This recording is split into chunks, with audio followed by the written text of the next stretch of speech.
सदियों से मानव मन एक प्रश्न से जूझता आ रहा है, क्या भगवान सच में है? यदि है तो वे कहां हैं? क्या उन्हें देखा जा सकता है?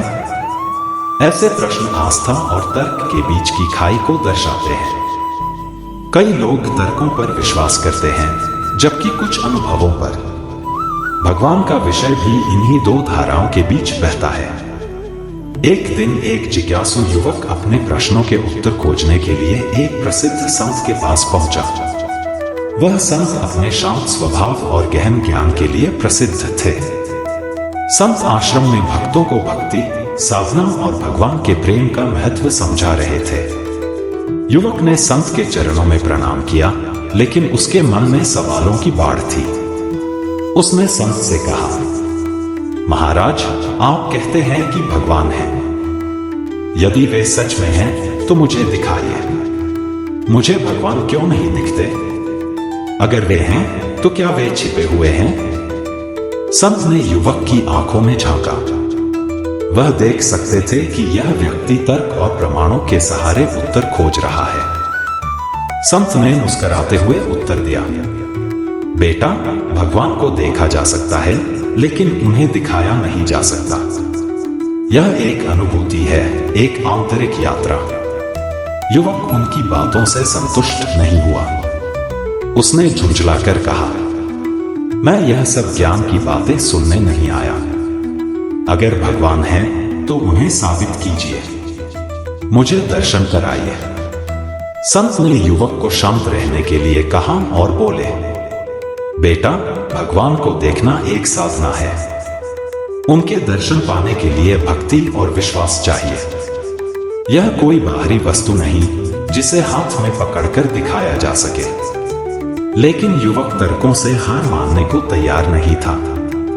उसने बार बार वही बात दोहराई, मैं प्रमाण चाहता हूं, मुझे दर्शन कराइए। संत जानते थे कि तर्क से यह व्यक्ति संतुष्ट नहीं होगा। उसे अनुभव की ओर ले जाना जरूरी था।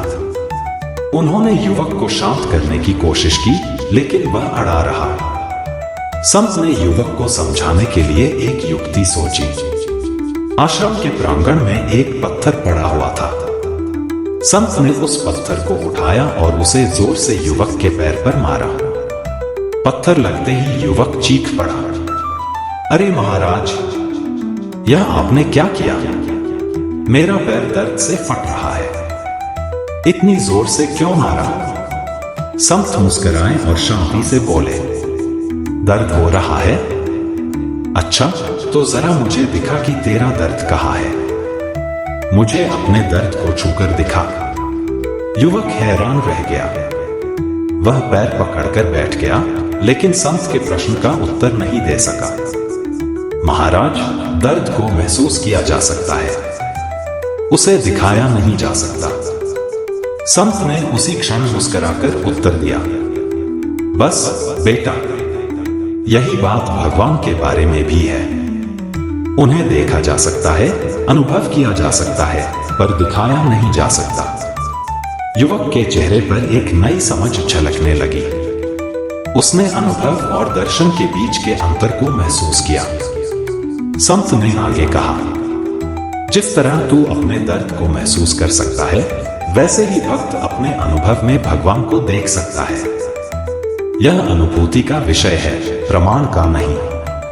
संत ने उसे यह भी समझाया कि जिस प्रकार हवा, प्रेम और भावनाएं दिखाई नहीं देती पर महसूस की जा सकती हैं, उसी तरह भगवान भी अनुभव के स्तर पर प्रकट होते हैं। युवक का मन अब शांत हो गया था। वह समझ चुका था कि भगवान के दर्शन पाने के लिए बाहरी प्रमाणों की नहीं, बल्कि आंतरिक साधना की जरूरत होती है। संत ने उसे साधना और भक्ति के मार्ग के बारे में बताया। यदि तू भगवान को देखना चाहता है, तो तुझे अपनी इंद्रियों और मन को शांत करना होगा। यह एक कठिन यात्रा है, लेकिन यह तुझे उस दिव्य अनुभव तक ले जाएगी जहां भगवान स्वयं प्रकट होते हैं। संत ने उदाहरण देकर समझाया, जैसे पानी में पत्थर गिरने पर तरंगे उठती हैं, वैसे ही मन में विचारों की हलचल रहती है। जब पानी शांत होता है, तभी उसमें अपना प्रतिबिंब देखा जा सकता है। भगवान का दर्शन भी तभी संभव है जब मन शांत और स्थिर हो। युवक ने संत की बातों को ध्यान से सुना। उसके भीतर परिवर्तन की लहर दौड़ गई। उसने संत के चरणों में गिरकर कहा, महाराज, अब मैं समझ गया हूं कि भगवान को देखने के लिए भक्ति, विश्वास और साधना की आवश्यकता है। मैं इस मार्ग पर चलने के लिए तैयार हूं। संत ने उसे आशीर्वाद दिया और कहा, ध्यान रखना, यह यात्रा आसान नहीं है, लेकिन यदि तेरा मन सच्चा है तो भगवान अवश्य प्रकट होंगे। युवक ने संत के निर्देशों का पालन करना शुरू किया। उसने भजन, ध्यान और साधना में अपना मन लगा दिया। धीरे धीरे उसके जीवन में शांति और आनंद का संचार होने लगा। कहानी यहीं समाप्त होती है, लेकिन यह एक गहरी सीख छोड़ जाती है।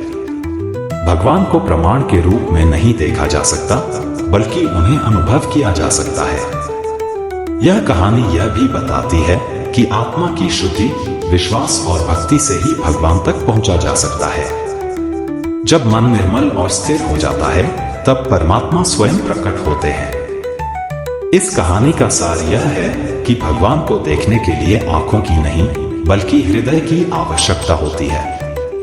जब हम भक्ति और श्रद्धा के साथ साधना करते हैं, तब परमात्मा हमारे भीतर प्रकट होते हैं।